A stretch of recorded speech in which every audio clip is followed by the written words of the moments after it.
हाँ जी, नमस्कार दोस्तों। स्वागत है आपका S tutor academy online platform पर। दोस्तों, हमने जो संस्था खोली है, जो चैनल जो आप लोगों के बनाया है, इसमें दोस्तों हम चाहते हैं कि सबसे पहले आप लोगों को सबसे सारे सब्जेक्ट मिले और कुछ कमी हो रही हमारी तरफ से, इसलिए हम चाहते हैं कि आपके इन एग्जाम्स में अधिक से अधिक आपको सफलता मिले, जिसके लिए सारी चीजें आपको टाइम पर उपलब्ध हो जाए। इसके लिए दोस्तों मैं आज आपको एक अलग जो आपने मेरे को देखा होगा संविधान पढ़ाते हुए या आपने देखा होगा हिस्ट्री पढ़ाते हुए, दोस्तों एक आज जो अपन एक नया टॉपिक चालू करेंगे, राजस्थान की कला और संस्कृति।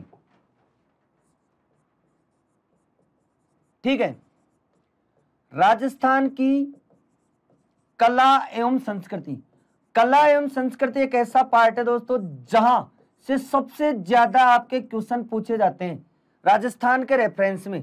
और एक कला और संस्कृति वाला जो पार्ट है दोस्तों, मैं चाहता हूं कि ये आपका क्लियर हो। अच्छा, ऐसी बात नहीं, हमारे पास है फैकल्टी बहुत उपलब्ध है, लेकिन जल्दी से जल्दी ज्यादा से ज्यादा आपको मैटर उपलब्ध हो इसके लिए, और ज्यादा से ज्यादा हम चाहते हैं कि जल्द ही हमारा कोर्स शुरू हो। इसके लिए एक कंडीशन है दोस्तों आपके लिए कि जो आज मैं ये वीडियो कला और संस्कृति पर बनाने वाला हूं, इसको आप, मेरी रिक्वेस्ट है कि आप इसको पूरा देखें। ठीक है, पूरा देखने के बाद में आप मेरे को जो भी अगर आपको फीडबैक देना है, नेगेटिव पॉजिटिव बेझिझक, बिना किसी आप उसके शिकायत के, दोस्तों ऐसा कुछ नहीं है कि आप नेगेटिव कमेंट डालेंगे हमें बुरा लगेगा, नहीं दोस्तों, हम चाहते हैं कि उसको इंप्रूवमेंट हो। अगर कि आपकी ये क्लास प्रॉपर रूप से रेगुलर रहे, कंटिन्यू रहे, तो जल्दी से जल्दी आपका कोर्स हो, इसलिए कि हम जल्दी से इस कोर्स को कंप्लीट करवा सके, तो कुछ टॉपिक सर अपने सब चलता रहे, जल्दी से आपको सारा कोर्स मिल जाए। अगर आपको वाकई में ये क्लास ठीक लगे तो दोस्तों लास्ट तक देखना और अपना फीडबैक नेगेटिव पॉजिटिव जो भी हो जरूर देना दोस्तों। ठीक है, अब मैं क्लास शुरू करता हूं आज के आपके। देखिए, बात करते हैं राजस्थान की कला संस्कृति। और कला संस्कृति में एक बहुत ही इंपॉर्टेंट टॉपिक आता है जिसका क्वेश्चन बनता है, और इसमें हम बच्चे बहुत ज्यादा दिक्कत होती है। ठीक है, और उसको हम आज तक नहीं समझ पाए। ठीक है, राजस्थानी बोलियां एक ऐसा इंपॉर्टेंट टॉपिक है जो आपके बहुत सारे एग्जामों में पूछा जाता है, और बच्चों को इन एग्जाम्स में इनको बड़ी दिक्कत होती है कि बोलियों को नहीं समझ पाते। तो कई का मैंने फीडबैक भी देखा है कि सर बोलियां समझ में नहीं आती है। तो दोस्तों आज मैं आपको बोलियां पढ़ाने वाला हूं, तो उम्मीद करता हूं कि ये वीडियो आप पूरा देखें। ठीक है दोस्तों, देखिए, सबसे पहले बोलियां समझने के लिए आपको एक चीज जरूर याद रखना दोस्तों। सबसे पहले अगर आप बोलियां याद करना चाहते हैं, तो बोलियां याद करने के लिए सबसे पहले आपको पता होना चाहिए हमारे राजस्थान का मैप कंप्लीट। ठीक है, मैप में आपको ये पता होना चाहिए दोस्तों कि हमारे कौन कौन से जगह कहां कहां पड़ती है। ठीक है दोस्तों, तो ये कुछ इस तरीके से आपका राजस्थान होता है। ठीक है दोस्तों, ये आपका थोड़ा बहुत इसको मैं, ये आपका इस तरीके से कुछ राजस्थान का हिस्सा होता है दोस्तों, ये वाला। चलिए, अगर आपको बोलियां समझना है, बोलियों को अच्छे से याद रखना है, तो सबसे पहले आपको पता होना चाहिए कि राजस्थान में कितने जिले और कहां कहां पर फैले हुए। तो पूरे जिले आप पहले मैप देखना, मैप को समझना, मैप में पूरी चीजें देखना, फिर उसके बाद में काम करना। ठीक है दोस्तों, सबसे पहले जैसे अपन बात करते हैं कि ये जो इलाका है आपका, यहां ये देखो, राजस्थान के बीचों बीच एक आपकी सीरीज आती है, कौन सी? अरावली। ठीक है, अरावली पर्वतमाला है। इस अरावली पर्वतमाला के एक तरफ आपका अलग प्रदेश है, दूसरी तरफ अलग प्रदेश। राजस्थान में एक इलाका सूखा होता है, दूसरा तर होता है, और वो कारण है कौन सी? ये अरावली। ये अरावली पर्वतमाला राजस्थान की लाइफ लाइन के नाम से जानी जाती है, जीवन रेखा के नाम से जानी जाती है। आज अगर राजस्थान अस्तित्व में है तो वो भी इसी अरावली के कारण है। अरावली पर्वतमाला यदि नहीं होती तो दोस्तों आपका जो राजस्थान आज पूरा डेजर्ट बन चुका होता, क्योंकि ये जो इलाका पश्चिमी राजस्थान, ये पश्चिमी राजस्थान पूरी तरह से डेजर्ट है। ठीक है, रेगिस्तान है, और ये रेगिस्तान धीरे धीरे फैल रहा है, मरुस्थलीकरण हो रहा है। लेकिन ये मरुस्थलीकरण रुक गया किसकी वजह से? इस अरावली, और इस अरावली की वजह से ही क्या है, यहाँ पर खूब बारिश होती है, अच्छी बारिश होती है, इसलिए ये इधर वाला इलाका बिल्कुल मैदानी क्षेत्र है, पूरी तरह से तर है, खूब पानी है, और इधर वाले में दिक्कत है। तो ये कारण है दोस्तों। तो अब देखते हैं अपन, तो बोलियों को समझने के लिए सबसे पहले तो हमें इसका इलाका पता होना चाहिए। ठीक है, ये मारवाड़ इलाका हो गया, ये मेवाड़ इलाका हो गया, हाड़ौती इलाका हो गया, मेवाती इलाका हो गया, बीच में ढूंढाड़ी इलाका हो गया। तो देखिए दोस्तों, सबसे पहले अपन बोलियों की बात कर लेते हैं। ठीक है, बोलियों की विकास की बात करें तो सबसे पहले भारत में, यहां पर हिंदुस्तान में एक सभ्यता का विकास हुआ, सिंधु सभ्यता। ठीक है, सिंधु सभ्यता के अंतर्गत बात करें दोस्तों, सिंधु सभ्यता के लोग बड़े पढ़े लिखे थे, बहुत शांति प्रिय थे, और वो भाषा जानते थे, लिखना भी जानते थे। लेकिन बदकिस्मती से आज तक हमारे इतिहासकार और लोग उस भाषा को नहीं समझ पाए, उस लिपि को नहीं समझ पाए। इसलिए कहना बड़ा मुश्किल है कि सिंधुवासी क्या जानते थे क्या, तो उनका इतिहास उन्हीं के साथ दफन हो गया। इसके बाद में भारत में आए कौन? आर्य। कौन आए दोस्तों? आर्य जाति भारत में आई, और इन आर्यों ने सिंधु सभ्यता के बाद में एक सभ्यता बसाई। उस सभ्यता का नाम है कौन सा? वैदिक सभ्यता। ठीक से समझिएगा दोस्तों। ठीक है, और वैदिक सभ्यता, इनके समय ये एक भाषा का प्रयोग करते थे दोस्तों, जिसे कहा जाता है वैदिक संस्कृत। कौन सी? वैदिक संस्कृत। यानी इस वैदिक संस्कृत, यानी बात करें अपन सिंधु सभ्यता और वैदिक सभ्यता, दोनों आद्य ऐतिहासिक काल में आती है, दोनों की आज तक हमें नहीं पता। लेकिन इस वैदिक संस्कृत से क्या होता है दोस्तों? धीरे धीरे विकास, और इस वैदिक संस्कृत से जो हमारे वर्तमान संस्कृत चलती है, उस संस्कृत का विकास हो जाता है। तो कहने का मतलब, सबसे पहली भारत में भाषा आई कौन सी? संस्कृत। इससे पहले थी, लेकिन आज तक उसको नहीं पढ़ पाए, वो अलग बात है।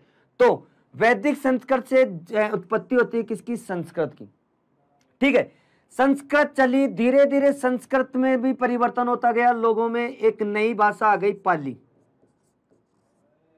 कौन सी भाषा आ गई? पाली। ठीक है, तो और भी विकास हुआ, लोग और भी सीखने लगे। देखो, अलग अलग क्षेत्रों में लोग अलग अलग बातें बोलते हैं, अलग अलग बोलियां बोलते हैं, और धीरे धीरे उनमें क्या होते हैं? शब्द मिक्स हो जाते हैं। जैसे शब्द मिक्स हो जाते हैं, मैंने कहा शब्द मिक्स मतलब एक हिंदी बोल रहा हूं और एक इंग्लिश बोल रहा हूं, हमें पता ही नहीं चलता कि भाषा कब बदल जाती है। तो धीरे धीरे क्या कि कई देशी विदेशी शब्दों का आपस में तालमेल हो जाता है, तो भाषाएं थोड़ी सी बदल जाती है, बोलियां। तो भाषा आई कौन सी? पाली। पाली के बाद में भाषा का विकास हुआ, वो हुआ प्राकृत। कौन सी भाषा का वो विकास हुआ दोस्तों? प्राकृत भाषा। समझ में आ रही है यहाँ पे? यानी आर्य आए, आर्यों के साथ सभ्यता बसी, वैदिक सभ्यता। संस्कृत, इन्होंने कौन सी भाषा? वैदिक संस्कृति। वैदिक संस्कृत को नहीं पढ़ पाए, फिर आती है आपकी कौन सी? संस्कृत। इसी का रूप बनी संस्कृत भाषा, फिर इससे बनी पाली, इससे बनी कौन सी? प्राकृत। अब देखिए दोस्तों, ये प्राकृत जो भाषा थी, ये धीरे धीरे आम पब्लिक के उसमें आ गई, क्षेत्र में बोलने में आ गई दोस्तों। इसको थोड़ा सा मिटा देते हैं आगे इसको समझने के लिए। देखो हुआ क्या, धीरे धीरे आसपास के भारत में कई जगह इस प्राकृत को बोला जाने लगा। जैसे यहां देखते दोस्तों अपन भारत, थोड़ा सा भारत का नक्शे पर चर्चा कर लेते थोड़ी सी। जैसे ये भारत है आपका, ठीक है, ये इस तरीके से भारत है दोस्तों आपका। ठीक है, हाँ, तो यहां ये मान लो कि अपने जो भारत है, इस भारत में ये सभ्यता है सिंधु। ये नदी आती है कौन सी? सिंधु। ठीक है, और सिंधु नदी के पहले सिंधु सभ्यता थी, फिर धीरे धीरे यहां एक नदी और थी, गंगा। ठीक है, तो यानी अब आर्यों ने अपनी सभ्यता बसा ली, यहां तक गंगा तक पहुंच गए। ठीक है दोस्तों, अब क्या हुआ कि ये जो प्राकृत भाषा है, अलग अलग क्षेत्रों में अलग अलग बोली जाने लगी। जैसे यहां की बात करें तो इधर महान साम्राज्य था मगध, इधर के लोग बोलने लगे मागधी प्राकृत। ठीक है, यहां जो प्राकृत भाषा बोली जाने लगी इस वाले क्षेत्र में, इसे कहा गया कौन सी? मागधी प्राकृत। ठीक है, इसके बाद में जैसे यहां एक इलाका आ जाता है आपका सोरसेन। कौन सा आ जाता है? सोरसेन। तो सोरसेन यानी यहां जो भाषा बोली जाती थी वो हो गई कौन सी? सोरसेनी प्राकृत। समझ रहे दोस्तों, धीरे धीरे भाषा का रूप बदला। इस प्राकृत को इधर मागध की साइड बोला गया तो मागधी प्राकृत, इधर आपके सोरसेन की तरफ बोला गया तो सोरसेनी प्राकृत। और ऐसे ही जैसे मान लो यह महाराष्ट्र है, ठीक है, तो यह महाराष्ट्री प्राकृत, मतलब कहने का मतलब अलग अलग इलाकों में इसका क्या हुआ? बोलना शुरू हो गया। बात करते अपने राजस्थान की, तो राजस्थान है ये यहां पर, ठीक है, इस इलाके को राजस्थान के नाम से जाना जाता है। ये इस राजस्थानी इलाके में जो प्राकृत बोली जाती थी वो थी कौन सी? सोरसेनी प्राकृत। तो दोस्तों राजस्थानी भाषा का यदि आज जो राजस्थान में बोली जाती है उसका उद्भव किससे होगा? मागधी से होगा, महाराष्ट्री से होगा, सोरसेनी से होगा? डेफिनेट अगर इस इलाके में ये बोली जा रही है तो 100% यानी हमारी भाषा का उद्भव कहां से होगा? सोरसेनी से। क्लियर दोस्तों यहां तक? चलिए, मतलब इस राजस्थान में सोरसेनी प्राकृत आई। अब देखो ये जो सोरसेनी प्राकृत है धीरे धीरे इसका भी क्या हुआ? रूप बदला। और ये सोरसेनी जो प्राकृत थी ये बदली किसमें? अपभ्रंश में। अब आप कहोगे सर ये अपभ्रंश क्या होता है? तो अपभ्रंश क्या होता है बेटा? अपभ्रंश का मतलब होता है कि जब इसमें और देसी विदेशी भाषाओं का सम्मिश्रण हो जाता है और देसी विदेशी भाषाएं आपस में मिल करके जो परिवर्तित भाषा होती है, जो रूपांतरित भाषा होती है या उसका बदला हुआ जो रूप होता है वो कहलाता है अपभ्रंश। समझ में आ गई? यानी देसी विदेशी भाषाओं का समूह कह सकते हैं। देसी और विदेशी भाषाओं का क्या हो गया दोस्तों? मिश्रण। क्या कहलाया? देसी विदेशी भाषाओं का मिश्रण, वो कहलाया आपका कौन सा? सोरसेनी प्राकृत। समझ में आई दोस्तों यहां तक आपके बात क्लियर? अब देखो इस सोरसेनी प्राकृत से कुछ अपभ्रंश निकले, ठीक है, और वो अपभ्रंश निकले कौन से? जैसे एक निकला गुर्जरी अपभ्रंश। कौन सा निकला? गुर्जरी अपभ्रंश निकला। एक निकला आपके सोरसेनी अपभ्रंश,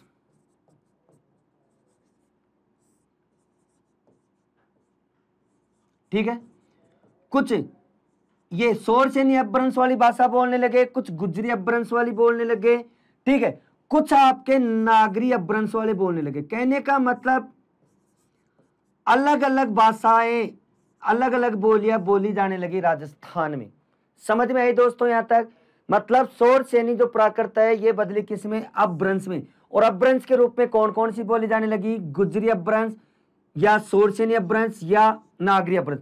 अब सवाल यह है, प्रश्न यहां ये बनता है कि राजस्थानी भाषा जो हम अभी बोलते हैं, जो भाषा नहीं है एक बोली है, ठीक है, जिसे मारवाड़ी बोली के रूप में जान, ये मारवाड़ी बोली किस में से बनेगी? या तो वो गुजरी में से निकलेगी, या फिर वो सोरसेनी में से निकलेगी, या फिर वो किससे निकलेगी? नागरी से निकलेगी। डेफिनेट यही होगा भाई, कहीं ना कहीं ये जो सोरसेनी का रूप बदला तो इनका होगा या नहीं होगा? इन्हीं में से होगा, या तो गुजरी में से, या सोरसेनी में से, नागरी में से। तो लोगों के अलग अलग मतभेद है।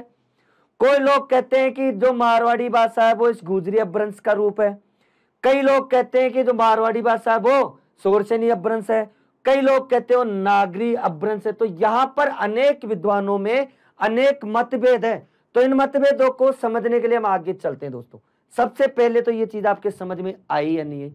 जहां तक आ गई होगी, क्योंकि राजस्थानी बोलियों की बात करें तो सबसे पहले यहाँ आई कौन सी? आर्य जाति। आर्यों ने कौन सी सभ्यता बसाई? वैदिक। और कौन सी भाषा? संस्कृत। कौन सी? वैदिक संस्कृत। वैदिक संस्कृत से जो वर्तमान संस्कृत चल रही है उसका जन्म हुआ। इससे पाली भाषा का हुआ, फिर प्राकृत भाषा का हुआ।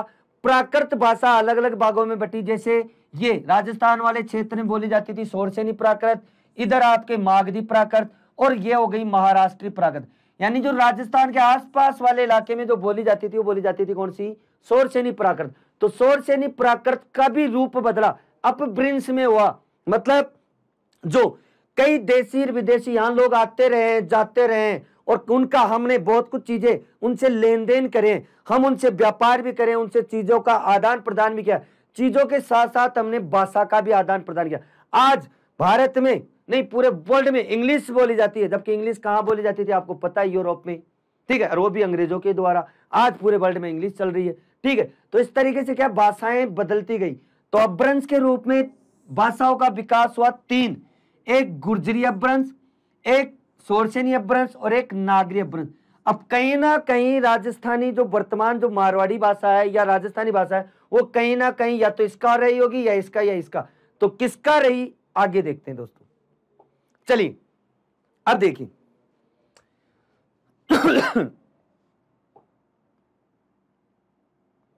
यहां डिवाइड कर देते दोस्तों अपभ्रंश को, ठीक है। कौन सी अपभ्रंश, यहां वो भी लिख देते अपने।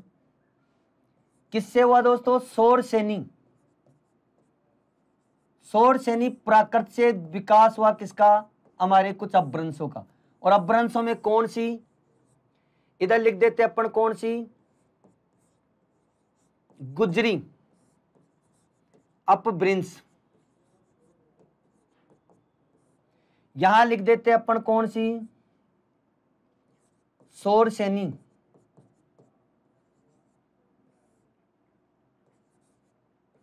अपभ्रंश। तीसरा लिख देते अपन कौन सी, नागरी अपभ्रंश, ठीक है। आइए देखते हैं, यहां पर बात करें तो अनेक विद्वानों का, कुछ विद्वान ये कहते हैं कि जो राजस्थानी जो वर्तमान जो भाषा है, ठीक है, इस राजस्थानी भाषा का, ठीक है, इस राजस्थानी भाषा का जो उद्भव हुआ वो किससे हुआ, वो इस गुजरी अपभ्रंश से हुआ। ये कुछ विद्वान मानते हैं, ठीक है। ऐसे विद्वानों में हम एक दो की बात कर लेते हैं। जैसे यहां पर आ जाएगा, एक विद्वान है आपका विदेशी जिसका नाम है जॉर्ज अब्राहम गियर्सन। कौन है दोस्तों, जॉर्ज अब्राहम गियर्सन। इस जॉर्ज अब्राहम गियर्सन का मानना है कि ये जो राजस्थानी भाषा है वर्तमान में या बोली है, इसका उद्भव किससे हुआ है, गुर्जरी अपभ्रंश से माना जाता है, ठीक है। एक थे आपके दूसरे पुरुषोत्तम मेनारिया, ठीक है, पुरुषोत्तम मेनारिया। इन पुरुषोत्तम मेनारिया का भी मानना है कि राजस्थानी जो भाषा है, इसका जन्म या इसका उद्भव या इसकी उत्पत्ति जो हुई है वो किससे हुई है, गुर्जरी अपभ्रंश से हुई है। तो ये दो विद्वान हो गए दोस्तों, ठीक है, एक जॉर्ज अब्राहम गियर्सन और एक हो गए पुरुषोत्तम मेनारिया। फिर कुछ लोग कहते हैं कि जो राजस्थानी भाषा का उद्भव हुआ है वो किससे हुआ है, शोरसेनी अपभ्रंश से।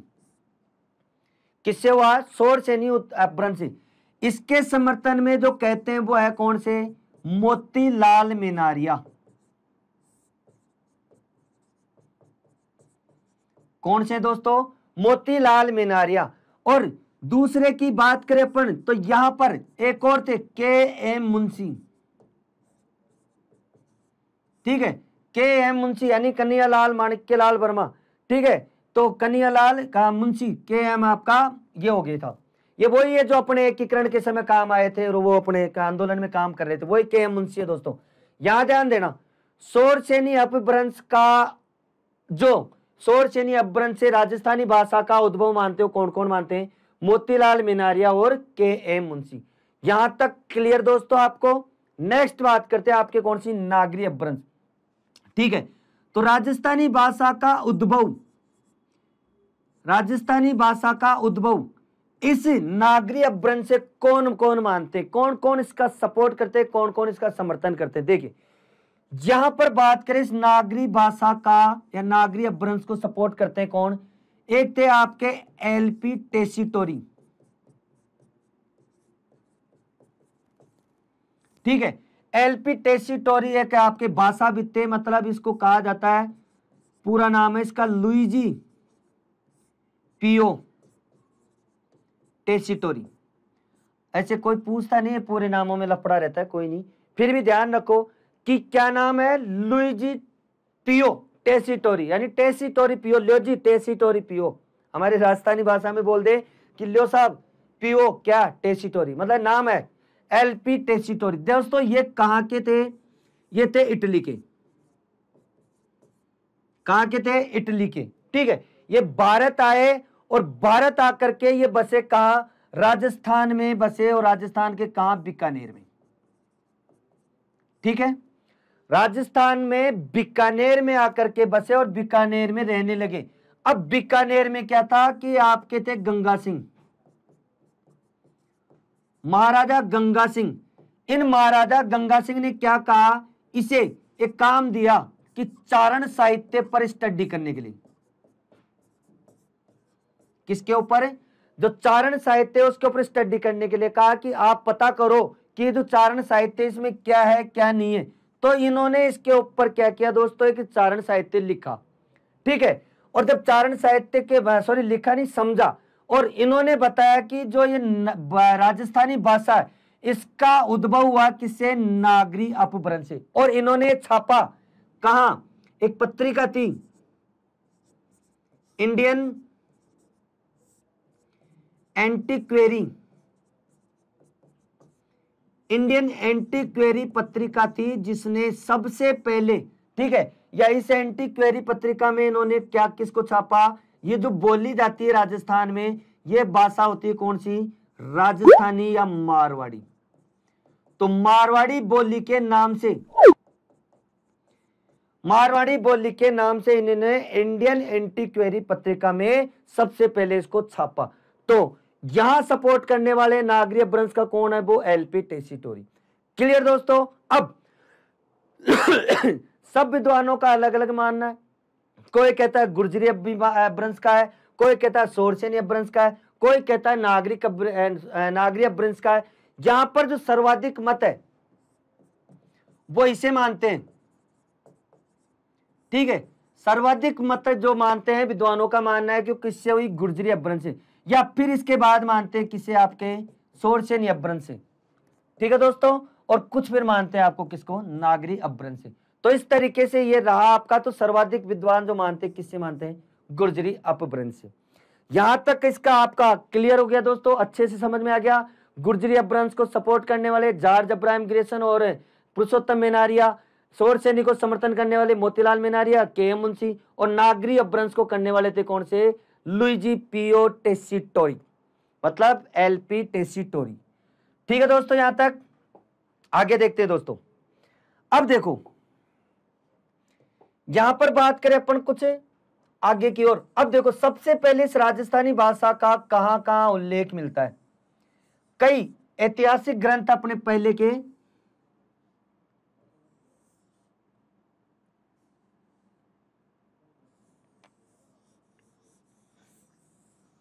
ठीक है, कई ऐतिहासिक ग्रंथ अपने जिनके बारे में पता चलता है। जैसे सबसे पहले राजस्थानी भाषा के बारे में बात करें तो एक थे आपके कौन, एक लेखक थे आपके,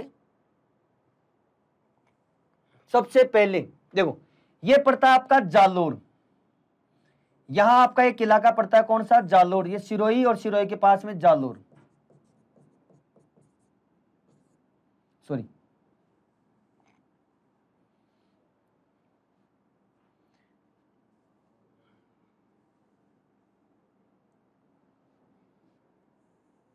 ठीक है, जालोर। देखो इस जालोर में आपके, ये जालोर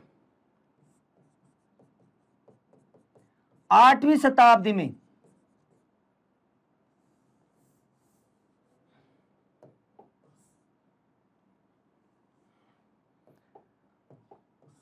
आठवीं शताब्दी में यहां पर एक विद्वान थे, ठीक है, 8वीं शताब्दी में थे जिनका नाम था उद्योतन सूरी। क्या नाम था दोस्तों, उद्योतन सूरी, या अद्योतन सूरी भी कह देते हैं इनको, कोई दिक्कत नहीं है, जो भी समझो आप, अद्योतन या उद्योतन, इस नाम से एक विद्वान थे। ठीक है, इन्होंने एक ग्रंथ लिखा था दोस्तों, ग्रंथ का नाम था कुवलय माला। कब, 8वीं शताब्दी, या अपन एग्जैक्ट बात करें 778 ईस्वी के समथिंग। ठीक है, 778 ईस्वी के समथिंग जो आपके अद्योतन सूरी थे, इन अद्योतन सूरी ने क्या किया दोस्तों, एक ग्रंथ लिखा, कौन सा, कुवलय माला। मतलब किसके समय, देखो इस समय प्रतिहारों का राजा था, एक प्रतिहार राजा था जिसका नाम था वत्सराज, ये इसके दरबार में कवि थे। ठीक है, तो वत्सराज के समय 778 या 8वीं शताब्दी में अद्योतन सूरी ने एक ग्रंथ लिखा जिसका नाम था कुवलय माला। इस कुवलय माला में सबसे पहले इन्होंने राजस्थानी भाषा को नाम दिया क्या, मरु भाषा। कि इस इलाके में जो भाषा बोली जाती है वो बोली जाती है कौन सी, मरु भाषा। तो सबसे पहले अपनी इस राजस्थानी भाषा का उल्लेख मिलता है किसमें, अद्योतन सूरी की कुवलय माला में, किस नाम से, मरु भाषा के नाम से। अब इसके साथ साथ और देख लेते दो चार। तो सबसे पहले तो ये हो गया, देखिए फिर आती है 12वीं शताब्दी। ठीक है, इस 12वीं शताब्दी में आपके दो ग्रंथ लिखे, ठीक है, वो थे आपके कौन से, एक तो थे शालिभद्र बाहु के द्वारा, चलो ग्रंथ लिख देते पहले, बर्तेश्वर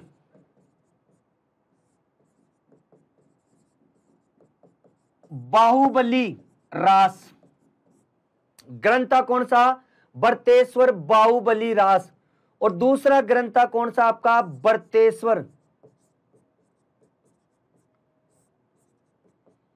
बर्तेश्वर बाहुबली घोर। ये दो ग्रंथ थे दोस्तों। ठीक है, अब इन दोनों ग्रंथों के रचनाकार कौन थे, बर्तेश्वर बाहुबली के थे आपके कौन से,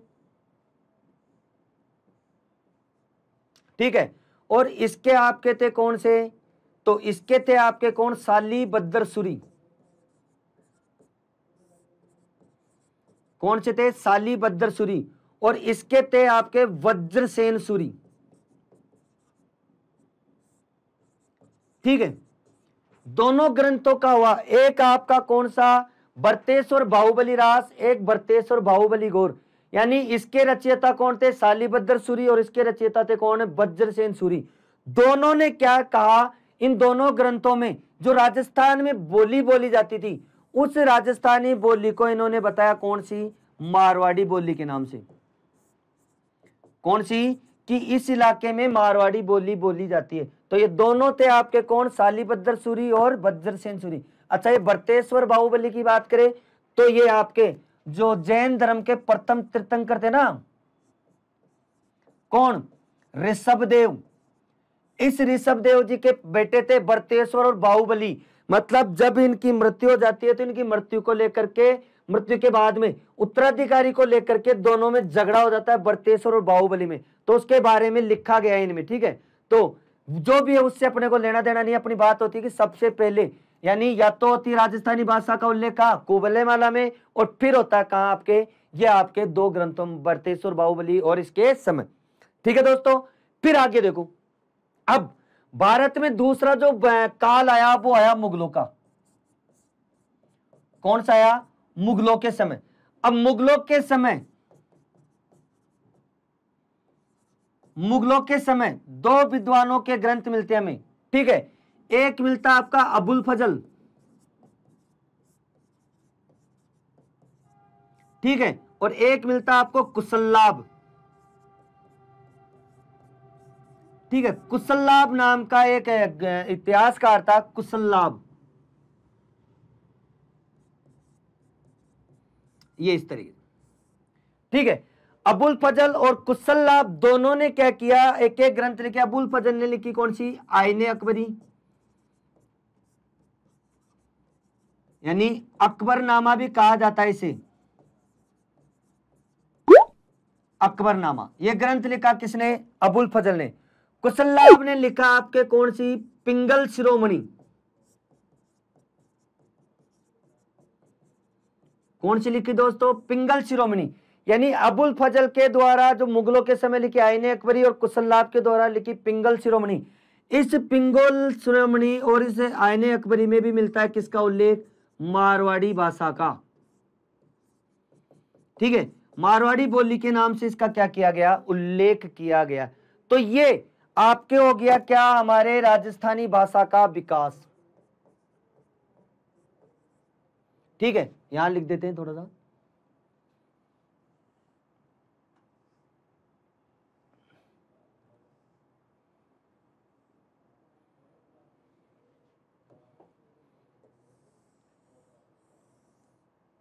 चलिए दोस्तों, क्या हो गया आपका राजस्थानी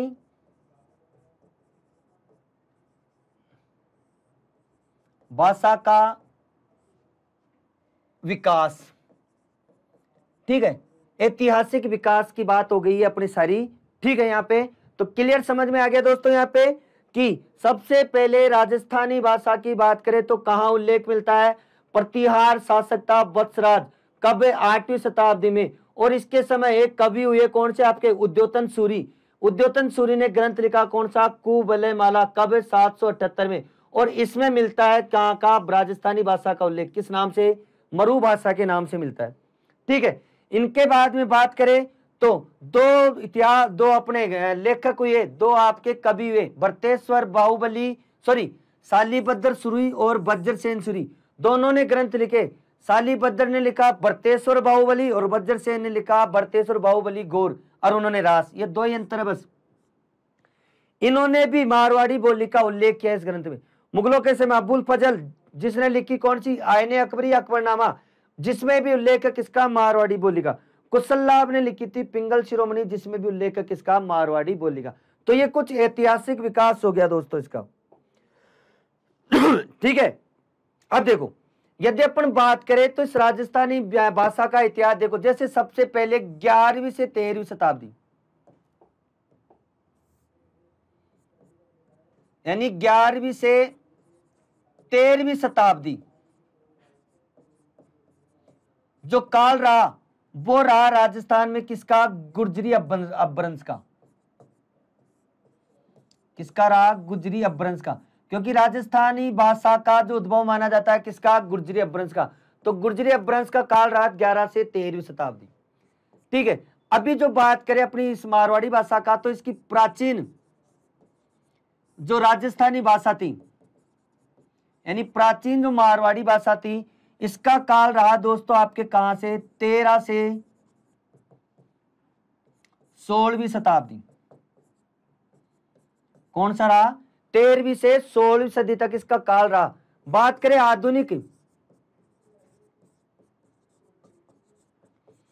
आधुनिक राजस्थानी की, तो आधुनिक राजस्थानी का जो काल रहता है दोस्तों वो कहा जाता है आपका कहां से, 18वीं से वर्तमान तक मान लो।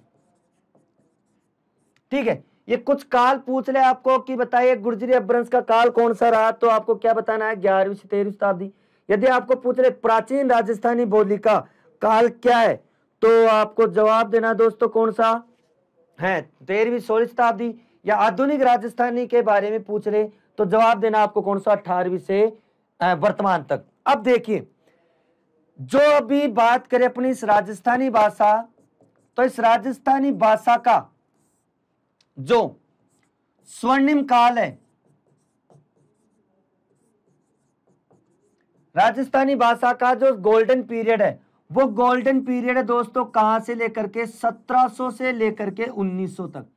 यह माना जाता है हमारे राजस्थान के इतिहासकारों का कि राजस्थानी भाषा का सबसे ज्यादा विकास हुआ वो हुआ किससे, 1700 से लेकर 1900 तक। तो ये 1700 से लेकर 1900 तक का काल कहलाता है कौन सा, राजस्थानी भाषा का गोल्डन पीरियड, यानी स्वर्ण काल।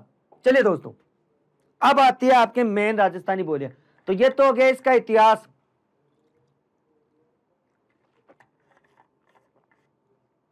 चलिए दोस्तों, अच्छा चलो फिर ज्यादा हो जाएगी दोस्तों।